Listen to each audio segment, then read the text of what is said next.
ഏവർക്കും നമസ്കാരം. അഡ്ഹോക് ലേണിംഗിന്റെ പുതിയൊരു ക്ലാസ്സിലേക്ക് എല്ലാവർക്കും സ്വാഗതം. എന്റെ പേര് സ്നേഹ. നമ്മൾ രണ്ടാമത്തെ ക്ലാസ്സിൽ നദികളും അപരനാമങ്ങളെയും കുറിച്ച് പഠിച്ചു. അതിന്റെ ബാക്കി കുറച്ച് ഭാഗങ്ങൾ കൂടെ ഇന്ന് നമുക്ക് നോക്കാം. വല്ലപ്പുഴ എന്നറിയപ്പെടുന്നത് മണിമലയാറാണ്. വല്ലപ്പുഴ എന്നറിയപ്പെടുന്നത് മണിമലയാറാണ്. വടക്കാഞ്ചേരി പുഴ, ആലൂർ പുഴ എന്നും അറിയപ്പെടുന്ന നദിയാണ് കേച്ചേരി പുഴ. വടക്കാഞ്ചേരി പുഴ, ആലൂർ പുഴ എന്നറിയപ്പെടുന്ന നദിയാണ് കേച്ചേരി പുഴ. മൂരാട് നദി എന്നറിയപ്പെടുന്നത് കുറ്റ്യാടിപ്പുഴയാണ്. മൂരാട് നദി എന്നും അറിയപ്പെടുന്ന പുഴ കുറ്റ്യാടിപ്പുഴയാണ്. തലയാർ എന്നറിയപ്പെടുന്നത് പാമ്പാറാണ്. തലയാർ എന്നറിയപ്പെടുന്ന നദിയാണ് പാമ്പാർ. പുല്ലുകയാർ എന്നറിയപ്പെടുന്നത് മണിമലയാറാണ്. മണിമലയാർ രണ്ടു പേരിൽ അറിയപ്പെടുന്നുണ്ട്, പുല്ലുകയാർ, വല്ലപ്പുഴ എന്നും. നീലേശ്വരം പുഴയുടെ മറ്റൊരു പേരാണ് കുബൽ പള്ളിച്ചൽ. നീലേശ്വരം പുഴയുടെ മറ്റൊരു പേരാണ് കുബൽ പള്ളിച്ചൽ. പൊന്നിയം പുഴ എന്നറിയപ്പെടുന്ന ജലപ്രവാഹമാണ് തലശ്ശേരി പുഴ. പൊന്നിയം പുഴ എന്നറിയപ്പെടുന്ന ജലപ്രവാഹമാണ് തലശ്ശേരി പുഴ. ചിറ്റൂർ പുഴ എന്നറിയപ്പെടുന്നത് കണ്ണാടിപ്പുഴയാണ്. ചിറ്റൂർ പുഴ എന്നും കണ്ണാടിപ്പുഴയെ അറിയപ്പെടുന്നുണ്ട്. കേരളത്തിന്റെ ജീവരേഖ എന്നറിയപ്പെടുന്ന നദിയാണ് പെരിയാർ. കേരളത്തിന്റെ ജീവരേഖ എന്നറിയപ്പെടുന്ന നദിയാണ് പെരിയാർ. തേജസ്വിനി എന്ന പേരിലും അറിയപ്പെടുന്ന നദിയാണ് കാര്യങ്കോട് പുഴ. തേജസ്വിനി എന്ന പേരിലും അറിയപ്പെടുന്ന നദിയാണ് കാര്യങ്കോട് പുഴ. നദികളും അപരനാമങ്ങളും കഴിഞ്ഞു. അടുത്തത് നമുക്ക് നദികളും അണക്കെട്ടുകളും പഠിക്കാം. പള്ളിവാസൽ പദ്ധതി ഏത് നദിയിലാണ്? മുതിരപ്പുഴ. പള്ളിവാസൽ പദ്ധതി മുതിരപ്പുഴ നദിയിലാണ്. മാട്ടുപ്പെട്ടി അണക്കെട്ട് പെരിയാർ നദിയിലാണ്. മാട്ടുപ്പെട്ടി അണക്കെട്ട് പെരിയാർ നദിയിലാണ്. ഏത് നദിയിലാണ് ചുള്ളിയാർ അണക്കെട്ട്? ഭാരതപ്പുഴ. ഏത് നദിയിലാണ് ചുള്ളിയാർ അണക്കെട്ട്? ഭാരതപ്പുഴ. ചിമ്മിനി അണക്കെട്ട് കുറുമാലിപ്പുഴ നദിയിലാണ്. ചിമ്മിനി അണക്കെട്ട് കുറുമാലിപ്പുഴ നദിയിലാണ്. തുമ്പൂർമുഴി അണക്കെട്ട് ചാലക്കുടിപ്പുഴയിലാണ്. തുമ്പൂർമുഴി അണക്കെട്ട് ചാലക്കുടിപ്പുഴയിലാണ്. ഷോളയാർ അണക്കെട്ട് അതും ചാലക്കുടിപ്പുഴയിലാണ്. തുമ്പൂർമുഴി അണക്കെട്ട്, ഷോളയാർ അണക്കെട്ട്, ഈ രണ്ട് അണക്കെട്ടുകളും ചാലക്കുടി പുഴയിലാണ് ഉള്ളത്. തുമ്പൂർമുഴി അണക്കെട്ട്, ഷോളയാർ അണക്കെട്ട് ഏത് നദിയിലാണ്? ചാലക്കുടി പുഴ. മലങ്കര അണക്കെട്ട് തൊടുപുഴയാറിലാണ്. മുക്കാലി തടയണ ഭവാനി നദിയിലാണ് സ്ഥിതി ചെയ്യുന്നത്. മലങ്കര അണക്കെട്ട് തൊടുപുഴയാർ നദിയിലും മുക്കാലി തടയണ ഭവാനി നദിയിലുമാണ് സ്ഥിതി ചെയ്യുന്നത്. ചെങ്കുളം പദ്ധതി മുതിരപ്പുഴ നദിയിലാണ്. ചെങ്കുളം പദ്ധതി ഏത് നദിയിലാണ്? മുതിരപ്പുഴ. കക്കയം അണക്കെട്ട് കുറ്റ്യാടിപ്പുഴ നദിയിലാണ്. പെരുവണ്ണാമുഴി അണക്കെട്ടോ? കുറ്റ്യാടിപ്പുഴ. കുറ്റ്യാടിപ്പുഴയിലുള്ള രണ്ട് അണക്കെട്ടുകളാണ് കക്കയം അണക്കെട്ട്, പെരുവണ്ണാമുഴി അണക്കെട്ട്. ഭാരതപ്പുഴയിലെ ഏറ്റവും വലിയ അണക്കെട്ടാണ് മലമ്പുഴ ഡാം. ഭാരതപ്പുഴയിലെ ഏറ്റവും വലിയ അണക്കെട്ടാണ് മലമ്പുഴ ഡാം. മലമ്പുഴ ഡാം സ്ഥിതി ചെയ്യുന്നത് പാലക്കാട് ജില്ലയിലാണ്. ഏത് നദീവ്യൂഹത്തിലാണ് പോത്തുണ്ടി അണക്കെട്ട്? ഭാരതപ്പുഴ. ഭാരതപ്പുഴയുടെ പോഷക നദിയാണ് ഐലാംപുഴ. ഐലാംപുഴയുടെ പോഷക നദികളാണ് മീനച്ചിലാടിപ്പുഴയും പാടിപ്പുഴയും. മീനച്ചിലാടിപ്പുഴയും പാടിപ്പുഴയിലുമായിട്ടാണ് പോത്തുണ്ടി അണക്കെട്ട് സ്ഥിതി ചെയ്യുന്നത്. അപ്പോൾ ഇതിൽ ഏത് നദി ഓപ്ഷനിൽ വന്നാലും അത് ശരിയാണ്. സാധാരണ ഭാരതപ്പുഴ മാത്രമാണ് ഉത്തരമായിട്ട് വരാറ്. പോത്തുണ്ടി അണക്കെട്ടിന്റെ തീരത്ത് നടക്കുന്ന ആഘോഷമാണ് നെന്മാറ വല്ലങ്ങി വേല. പോത്തുണ്ടി അണക്കെട്ടിന്റെ തീരത്ത് നടക്കുന്ന ആഘോഷമാണ് നെന്മാറ വല്ലങ്ങി വേല. ബാണാസുര സാഗർ നിർമ്മിച്ചിരിക്കുന്ന കരമനത്തോട് ഏതിന്റെ പോഷക നദിയാണ്? കബനി. ബാണാസുര സാഗർ നിർമ്മിച്ചിരിക്കുന്ന കരമനത്തോട് കബനി നദിയുടെ പോഷക നദിയാണ്. പീച്ചി അണക്കെട്ട് ഏത് നദിയിലാണ്? മണലിപ്പുഴ. മംഗലം അണക്കെട്ട് ഭാരതപ്പുഴയിലും. പീച്ചി അണക്കെട്ട് മണലിപ്പുഴയിലും, മംഗലം അണക്കെട്ട് ഭാരതപ്പുഴയിലുമാണുള്ളത്. മണിയാർ അണക്കെട്ട് കക്കാട്ടാർ നദിയിലാണ്. മണിയാർ അണക്കെട്ട് കക്കാട്ടാർ നദിയിലാണ്. മുഴിയൂർ അണക്കെട്ട് പമ്പയിലാണ്. കരിക്കയം അണക്കെട്ടും പമ്പയിലാണ്. പമ്പയിലുള്ള രണ്ട് അണക്കെട്ടുകളാണ് മുഴിയാർ അണക്കെട്ടും കരിക്കയം അണക്കെട്ട്. ഇടമലയാർ അണക്കെട്ട് ഭാരതപ്പുഴയിലാണ്. ഇടമലയാർ അണക്കെട്ട് ഭാരതപ്പുഴയിൽ. കല്ലാർകുട്ടി അണക്കെട്ടോ? മുതിരപ്പുഴ. കല്ലാർകുട്ടി അണക്കെട്ട് ഏത് നദിയിലാണ്? മുതിരപ്പുഴ. ഏത് നദിയിലാണ് പറമ്പിക്കുളം അണക്കെട്ട്? ചാലക്കുടിപ്പുഴ. ചാലക്കുടിപ്പുഴയിലാണ് പറമ്പിക്കുളം അണക്കെട്ട്. കക്കി ഡാം പമ്പാ നദിയിലാണ്. കക്കി ഡാം ഏത് നദിയിലാണ്? പമ്പാ നദിയിൽ. കക്കയം അണക്കെട്ട് ഏത് നദിയിലാണ്? കുറ്റ്യാടിപ്പുഴ. കക്കയം അണക്കെട്ട് കുറ്റ്യാടിപ്പുഴ നദിയിലാണ്. പഴശ്ശി ഡാം ഏത് നദിയിലാണ്? വളപട്ടണം പുഴ. പഴശ്ശി ഡാം ഏത് നദിയിലാണ്? വളപട്ടണം പുഴ. അടുത്തൊരു ക്വസ്റ്റ്യൻ, ആനയിറങ്കൽ ഡാം ഏത് നദിയിലാണ്? പെരിയാർ. ആനയിറങ്കൽ ഡാം പെരിയാർ നദിയിലാണ്. തൂണക്കടവ് അണക്കെട്ട് ചാലക്കുടിപ്പുഴ. പെരിങ്ങൽകുത്തണക്കെട്ട് ചാലക്കുടിപ്പുഴ. ചാലക്കുടിപ്പുഴയിലുള്ള രണ്ട് അണക്കെട്ടുകളാണ് തൂണക്കടവ് അണക്കെട്ടും പെരിങ്ങൽകുത്ത് അണക്കെട്ടും. മീങ്കര അണക്കെട്ട് എവിടെ സ്ഥിതി ചെയ്യുന്നത്? ഭാരതപ്പുഴ നദിയിൽ. മീങ്കര അണക്കെട്ട് സ്ഥിതി ചെയ്യുന്ന നദിയാണ് ഭാരതപ്പുഴ. തെന്മല ഡാം ഏത് നദിയിലാണ്? കല്ലടയാർ. തെന്മല ഡാം സ്ഥിതി ചെയ്യുന്നത് കല്ലടയാർ നദിയിലാണ്. കേരളത്തിലെ ആദ്യത്തെ ഉരുക്കണക്കെട്ട് നിർമ്മിച്ചത് ഭാരതപ്പുഴ നദിയിലാണ്. കേരളത്തിലെ ആദ്യത്തെ ഉരുക്കണക്കെട്ട് നിർമ്മിച്ചത് ഭാരതപ്പുഴ നദിയിലാണ്. ഇടുക്കി പദ്ധതി. ഇടുക്കി, കുളമാവ്, ചെറുതോണി അണക്കെട്ടുകൾ ഇത് മൂന്നും ചേർന്നതാണ് ഇടുക്കി പദ്ധതി. ഇത് ഏത് നദിയിലാണ്? പെരിയാർ. ഇടുക്കി പദ്ധതി ഏത് നദിയിലാണ്? പെരിയാർ. ഭൂതത്താൻ കെട്ട് അണക്കെട്ട് പെരിയാർ നദിയിലാണ്. കുണ്ടള അണക്കെട്ടും പെരിയാർ നദിയിലാണ്. നേര്യമംഗലം അണക്കെട്ടും പെരിയാറിലാണ്. പെരിയാറിലുള്ള 3 അണക്കെട്ടുകളാണ് ഭൂതത്താൻ കെട്ട് അണക്കെട്ട്, കുണ്ടള അണക്കെട്ട്, നേര്യമംഗലം അണക്കെട്ട്. ഇടുക്കി പദ്ധതിയും പെരിയാറിലാണ്. അരുവിക്കര ഡാം ഏത് നദിയിലാണ്? കരമനയാർ. അരുവിക്കര ഡാം കരമനയാർ നദിയിലാണ്. അടുത്തത് നമുക്ക് കേരളത്തിലെ വെള്ളച്ചാട്ടങ്ങളെ കുറിച്ച് പഠിക്കാം. കേരളത്തിലെ വെള്ളച്ചാട്ടങ്ങളെ കുറിച്ച്. അളകാപുരി വെള്ളച്ചാട്ടം ഏത് ജില്ലയിലാണ്? കണ്ണൂർ ജില്ലയിൽ. അളകാപുരി വെള്ളച്ചാട്ടം കണ്ണൂർ ജില്ലയിലാണ്. മരോട്ടിച്ചാൽ വെള്ളച്ചാട്ടം ഏത് ജില്ലയിലാണ്?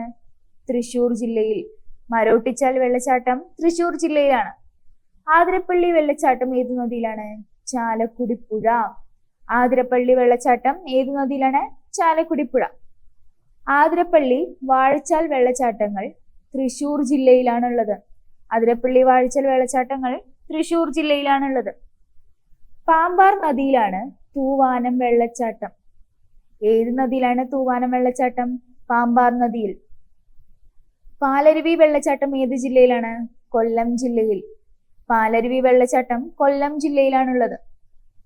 പുലിക്കോട് വെള്ളച്ചാട്ടം കാസർഗോഡ് ജില്ലയിൽ. പുലിക്കോട് വെള്ളച്ചാട്ടം ഏത് ജില്ലയിലാണ്? കാസർഗോഡ് ജില്ലയിൽ. മങ്കയം വെള്ളച്ചാട്ടം തിരുവനന്തപുരം ജില്ലയിലും. മങ്കയം വെള്ളച്ചാട്ടം തിരുവനന്തപുരം ജില്ലയിലാണ്. സൂചിപ്പാറ വെള്ളച്ചാട്ടം വയനാട് ജില്ലയിൽ. ഏത് ജില്ലയിലാണ് സൂചിപ്പാറ വെള്ളച്ചാട്ടം? വയനാട് ജില്ലയിൽ. ഏത് ജില്ലയിലാണ് അരുവിക്കുഴി വെള്ളച്ചാട്ടം? കോട്ടയം. കോട്ടയം ജില്ലയിലാണ് അരുവിക്കുഴി വെള്ളച്ചാട്ടം ഉള്ളത്. വാഴ്വാന്തോൾ വെള്ളച്ചാട്ടം ഏത് ജില്ലയിലാണ്? തിരുവനന്തപുരം. വാഴ്വാന്തോൾ വെള്ളച്ചാട്ടം തിരുവനന്തപുരം ജില്ലയിലാണുള്ളത്. കാന്തൻപാറ വെള്ളച്ചാട്ടം, ചെതലയം വെള്ളച്ചാട്ടം 2 വെള്ളച്ചാട്ടങ്ങളും വയനാട് ജില്ലയിലാണുള്ളത്. കാന്തൻപാറ വെള്ളച്ചാട്ടം, ചെതലയം വെള്ളച്ചാട്ടം ഉള്ളത് വയനാട് ജില്ലയിലാണ്. തൊമ്മൻകുത്ത് വെള്ളച്ചാട്ടം ഇടുക്കി ജില്ലയിലാണ്. തൊമ്മൻകുത്ത് വെള്ളച്ചാട്ടം ഏത് ജില്ലയിലാണ്? ഇടുക്കി ജില്ലയിൽ. പാലക്കാട് ജില്ലയിലുള്ള ഒരു വെള്ളച്ചാട്ടമാണ് ധോണി വെള്ളച്ചാട്ടം. ധോണി വെള്ളച്ചാട്ടം ഏത് ജില്ലയിലാണ്? പാലക്കാട് ജില്ലയിൽ. കുംഭാവുരുട്ടി വെള്ളച്ചാട്ടം കൊല്ലം ജില്ലയിലാണ്. കുംഭാവുരുട്ടി വെള്ളച്ചാട്ടം കൊല്ലം ജില്ലയിലാണ്. അപ്പൊ സീതാർകുണ്ട് വെള്ളച്ചാട്ടം ഏത് ജില്ലയിലാണ്? പാലക്കാട്. സീതാർകുണ്ട് വെള്ളച്ചാട്ടം പാലക്കാട് ജില്ലയിലാണ്. ധോണി വെള്ളച്ചാട്ടവും പാലക്കാട് ജില്ലയിലാണ്. ഏത് ജില്ലയിലാണ് ആഢ്യൻപാറ വെള്ളച്ചാട്ടം? മലപ്പുറം. ആഢ്യൻപാറ വെള്ളച്ചാട്ടം മലപ്പുറം ജില്ലയിലാണ്. തൂവാനം വെള്ളച്ചാട്ടം ഏത് ജില്ലയിലാണ്? അപ്പോ ഇടുക്കി. വളഞ്ചങ്കാനം വെള്ളച്ചാട്ടം ഇടുക്കി. ചീയപ്പാറ വെള്ളച്ചാട്ടം ഇടുക്കി. തൂവാനം വെള്ളച്ചാട്ടം, വളഞ്ചങ്കാനം വെള്ളച്ചാട്ടം, ചീയപ്പാറ വെള്ളച്ചാട്ടം ഈ 3 വെള്ളച്ചാട്ടവും ഇടുക്കി ജില്ലയിലാണുള്ളത്. പെരിങ്ങൽകുത്ത് വെള്ളച്ചാട്ടം തൃശൂർ ജില്ലയിലാണുള്ളത്. പെരിങ്ങൽകുത്ത് വെള്ളച്ചാട്ടം തൃശൂർ ജില്ലയിലാണുള്ളത്. പെരുന്തേനരുവി വെള്ളച്ചാട്ടം പമ്പയിലാണുള്ളത്. പെരുന്തേനരുവി വെള്ളച്ചാട്ടം പമ്പ നദിയിലാണുള്ളത്. പെരുന്തേനരുവി വെള്ളച്ചാട്ടം ഏത് ജില്ലയാ വരിക? പത്തനംതിട്ട. നദി ചോദിച്ചപ്പോൾ പമ്പയും ജില്ല ചോദിക്കുമ്പോൾ പത്തനംതിട്ടയും. കേരളാംകുണ്ട് വെള്ളച്ചാട്ടം ഏത് ജില്ലയിലാണ്? മലപ്പുറം ജില്ലയിൽ. കേരളാംകുണ്ട് വെള്ളച്ചാട്ടം മലപ്പുറം ജില്ലയിലാണ്. തുഷാരഗിരി വെള്ളച്ചാട്ടം കോഴിക്കോട് ജില്ലയിലും. തുഷാരഗിരി വെള്ളച്ചാട്ടം കോഴിക്കോട് ജില്ലയിലുമാണ്. അടുത്ത നമുക്ക് നദികളും പ്രശസ്തമായ സ്ഥലങ്ങളെ കുറിച്ചും പഠിക്കാം. നദികളും പ്രശസ്തമായ സ്ഥലങ്ങളും. സൈലന്റ് വാലിയിലൂടെ ഒഴുകുന്ന നദിയാണ് കുന്തിപ്പുഴ. സൈലന്റ് വാലിയിലൂടെ ഒഴുകുന്ന നദിയാണ് കുന്തിപ്പുഴ. തേക്കടി വന്യജീവി സങ്കേതത്തിലൂടെ ഒഴുകുന്ന നദിയാണ് പെരിയാർ. തേക്കടി വന്യജീവി സങ്കേതത്തിലൂടെ ഒഴുകുന്ന നദിയാണ് പെരിയാർ. തിരുനെല്ലി ക്ഷേത്രത്തിന് സമീപം ഒഴുകുന്ന നദിയാണ് പാപനാശിനി. പാപനാശിനി നദിയുടെ സമീപത്താണ് തിരുനെല്ലി ക്ഷേത്രം. ആറളം വന്യജീവി സങ്കേതം ചീങ്കണ്ണിപ്പുഴ നദീതീരത്താണ്. ആറളം വന്യജീവി സങ്കേതം ഏത് നദിയുടെ തീരത്താണ്? ചീങ്കണ്ണിപ്പുഴ. കുമരകം പക്ഷി സങ്കേതത്തിലൂടെ ഒഴുകുന്ന നദി ഏതാ? കവണാർ. കുമരകം പക്ഷി സങ്കേതത്തിലൂടെ ഒഴുകുന്ന നദിയാണ് കവണാർ. ചിന്നാർ വന്യജീവി സങ്കേതത്തിലൂടെ ഒഴുകുന്ന നദിയാണ് പാമ്പാർ. ചിന്നാർ വന്യജീവി സങ്കേതത്തിലൂടെ ഒഴുകുന്ന നദിയാണ് പാമ്പാർ. തട്ടേക്കാട് പക്ഷി സങ്കേതത്തിലൂടെ ഒഴുകുന്ന നദിയാണ് പെരിയാർ. തട്ടേക്കാട് പക്ഷി സങ്കേതത്തിലൂടെ ഒഴുകുന്ന നദിയാണ് പെരിയാർ. കൊട്ടിയൂർ വന്യജീവി സങ്കേതം ഏത് നദിയുടെ തീരത്താണ്? വളപട്ടണം പുഴ. കൊട്ടിയൂർ വന്യജീവി സങ്കേതം വളപട്ടണം പുഴ നദിയുടെ തീരത്താണ്. നിലമ്പൂർ തേക്കിൻകാട് ചാലിയാർ നദിയുടെ തീരത്താണ്. നിലമ്പൂർ തേക്കിൻകാട് ഏത് നദിയുടെ തീരത്താണ്? ചാലിയാർ നദിയുടെ തീരത്ത്. ചിമ്മിനി വന്യജീവി സങ്കേതത്തിൽ നിന്നുത്ഭവിക്കുന്ന നദിയാണ് കുറുമാലിപ്പുഴ. ചിമ്മിനി വന്യജീവി സങ്കേതത്തിൽ നിന്നുത്ഭവിക്കുന്ന നദിയാണ് കുറുമാലിപ്പുഴ. മറയൂർ ചന്ദനക്കാടുകളിലൂടെ ഒഴുകുന്ന നദി ചിന്നാർ. മറയൂർ ചന്ദനക്കാടുകളിലൂടെ ഒഴുകുന്ന നദിയാണ് ചിന്നാർ. മലബാർ വന്യജീവി സങ്കേതത്തിലൂടെ ഒഴുകുന്ന നദി കുറ്റ്യാടിപ്പുഴ. മലബാർ വന്യജീവി സങ്കേതത്തിലൂടെ ഒഴുകുന്ന നദിയാണ് കുറ്റ്യാടിപ്പുഴ. അട്ടപ്പാടിയിലൂടെ ഒഴുകുന്ന നദിയാണ് ശിരുവാണി. അട്ടപ്പാടിയിലൂടെ ഒഴുകുന്ന നദിയാണ് ശിരുവാണി. കൊട്ടിയൂർ വൈശാഖ മഹോത്സവം നടക്കുന്നത് ഏത് നദിയുടെ തീരത്താണ്? ബാവലിപ്പുഴ. ബാവലിപ്പുഴ നദിയുടെ തീരത്താണ് കൊട്ടിയൂർ വൈശാഖ മഹോത്സവം നടക്കുന്നത്. ചെറുകോൽപ്പുഴ ഹിന്ദുമത സമ്മേളനം നടക്കുന്നത് പമ്പ നദിയുടെ തീരത്താണ്. ചെറുകോൽപ്പുഴ ഹിന്ദുമത സമ്മേളനം നടക്കുന്നത് ഏത് നദിയുടെ തീരത്താണ്? പമ്പ നദിയുടെ തീരത്ത്. അടുത്തത് കേരളത്തിലെ കനാലുകളെ കുറിച്ച് നോക്കാം. ദേശീയ ജലപാത 3ന്റെ നീളം എത്ര കിലോമീറ്റർ ആണ്? 205 കിലോമീറ്റർ. ദേശീയ ജലപാത 3ന്റെ നീളം 205 കിലോമീറ്റർ ആണ്. പരവൂർ കായലിനെ അഷ്ടമുടി കായലുമായി ബന്ധിപ്പിക്കുന്ന കനാലാണ് കൊല്ലം കനാൽ. പരവൂർ കായലിനെ അഷ്ടമുടി കായലുമായി ബന്ധിപ്പിക്കുന്ന കനാലാണ് കൊല്ലം കനാൽ. ഷൺമുഖം കനാൽ ഏത് ജില്ലയിലാണ്? തൃശൂർ ജില്ലയിൽ. ഷൺമുഖം കനാൽ തൃശൂർ ജില്ലയിലാണുള്ളത്. കേരളത്തിലെ ഏറ്റവും തിരക്കേറിയ യാത്രാ ബോട്ട് ജെട്ടി എവിടെയാ? വൈക്കം. കേരളത്തിലെ ഏറ്റവും തിരക്കേറിയ യാത്രാ ബോട്ട് ജെട്ടി വൈക്കത്താണുള്ളത്. തെക്ക് കോവളം മുതൽ വടക്ക് കാസർഗോഡ് വരെ അറബിക്കടലിന് സമാന്തരമായി നീളുന്ന പ്രധാന ജലപാതയാണ് വെസ്റ്റ് കോസ്റ്റ് കനാൽ. തെക്ക് കോവളം മുതൽ വടക്ക് കാസർഗോഡ് വരെ അറബിക്കടലിന് സമാന്തരമായി നീളുന്ന പ്രധാന ജലപാതയാണ് west coast canal. West coast canal എത്ര ജില്ലകളെയാണ് ബന്ധിപ്പിക്കുന്നത്? 11 ജില്ലകളെ. വെസ്റ്റ് കോസ്റ്റ് കനാൽ എത്ര ജില്ലകളായിട്ടാണ് ബന്ധിപ്പിക്കുന്നത്? 11 ജില്ലയുമായിട്ട്. കേരളത്തിലെ ഏറ്റവും വലിയ മനുഷ്യനിർമ്മിത കനാലാണ് കൊനോലി കനാൽ. കേരളത്തിലെ ഏറ്റവും വലിയ മനുഷ്യനിർമ്മിത കനാലാണ് കൊനോലി കനാൽ. വേളിക്കായലിനെയും കഠിനംകുളം കായലിനെയും ബന്ധിപ്പിക്കുന്ന കനാലാണ് പാർവതി പുത്തനാർ. വേളിക്കായലിനെയും കഠിനംകുളം കായലിനെയും ബന്ധിപ്പിക്കുന്ന കനാലാണ് പാർവതി പുത്തനാർ. പാർവതി പുത്തനാർ നിർമ്മിച്ച തിരുവിതാംകൂർ ഭരണാധികാരി ആരാ? ഗൗരി പാർവതി ബായ്. പാർവതി പുത്തനാർ നിർമ്മിച്ച തിരുവിതാംകൂർ ഭരണാധികാരിയാണ് ഗൗരി പാർവതി ബായ്. തിരുവനന്തപുരവും തിരുവിതാംകൂറിന്റെ വടക്കോട്ടുള്ള ഭാഗങ്ങളുമായി ജലഗതാഗതത്തിന് സൗകര്യമൊരുങ്ങിയത് ഏതു തുരങ്കത്തിന്റെ നിർമ്മാണത്തോടെയാണ്? വർക്കല തുരങ്കം. തിരുവനന്തപുരവും തിരുവിതാംകൂറിന്റെ വടക്കോട്ടുള്ള ഭാഗങ്ങളുമായി ജലഗതാഗതത്തിന് സൗകര്യമൊരുങ്ങിയത് വർക്കല തുരങ്കത്തിന്റെ നിർമ്മാണത്തോടെയാണ്. ഭാരതപ്പുഴയെ വെള്ളിയാങ്കോട്ട് കായലുമായി ബന്ധിപ്പിക്കുന്ന കനാലാണ് പൊന്നാനി കനാൽ. ഭാരതപ്പുഴയെ വെള്ളിയാങ്കോട്ട് കായലുമായി ബന്ധിപ്പിക്കുന്ന കനാലാണ് പൊന്നാനി കനാൽ.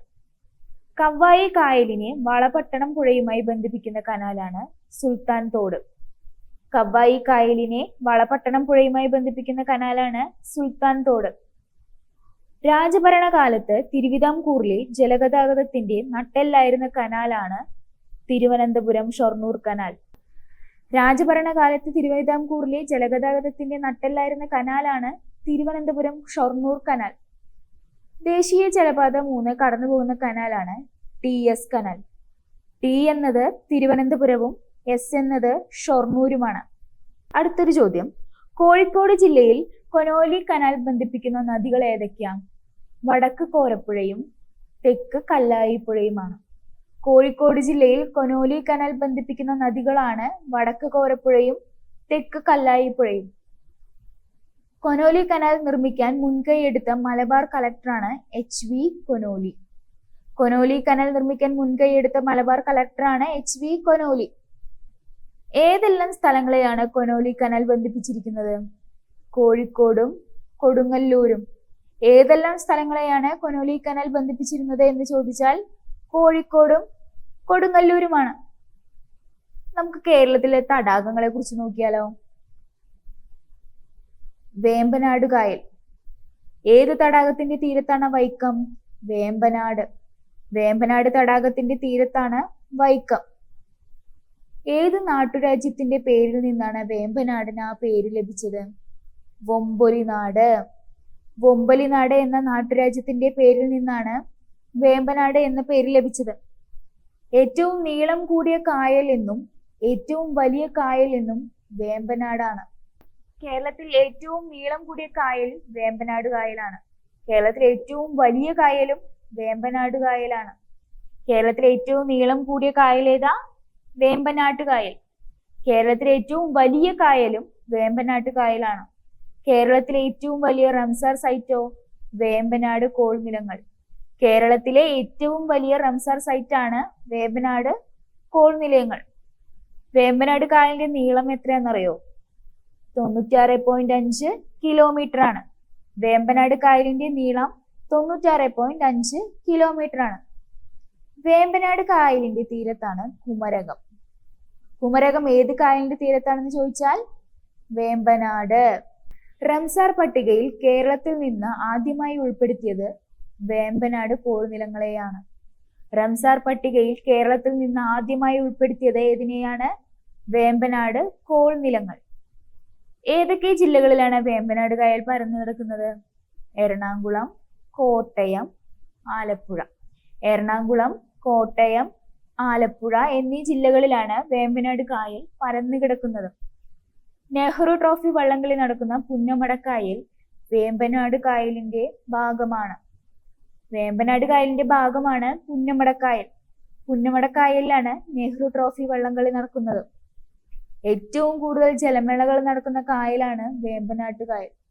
ഏറ്റവും കൂടുതൽ ജലമേളകൾ നടക്കുന്ന കായലാണ് വേമ്പനാട് കായൽ. വേമ്പനാട് കായലിൽ നിർമ്മിച്ചിരിക്കുന്ന ബണ്ടാണ് തണ്ണീർമുക്കം ബണ്ട്. വേമ്പനാട് കായലിൽ നിർമ്മിച്ചിരിക്കുന്ന ബണ്ടാണ് തണ്ണീർമുക്കം ബണ്ട്. വേമ്പനാട് കായൽ കുട്ടനാട് ഭാഗത്ത് അറിയപ്പെടുന്ന പേരാണ് പുന്നമടക്കായൽ. വേമ്പനാട് കായൽ കുട്ടനാട് ഭാഗത്ത് അറിയപ്പെടുന്നത് പുന്നമടക്കായൽ എന്നാണ്. വേമ്പനാട് കായലിന്റെ ഭാഗമായ കൈതപ്പുഴ കായൽ ആലപ്പുഴ ജില്ലയിലാണ് ഉള്ളത്. വേമ്പനാട് കായലിന്റെ ഭാഗമായ കൈതപ്പുഴ കായൽ ആലപ്പുഴ ജില്ലയിലാണ്. വൈപ്പിൻ ഭാഗത്ത് വേമ്പനാട് കായൽ അറിയപ്പെടുന്നത് വീരാൻപുഴ എന്നാണ്.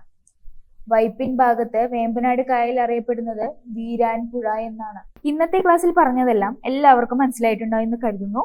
അടുത്തൊരു ക്ലാസ്സിൽ നമുക്ക് വീണ്ടും കാണാം. Thank you.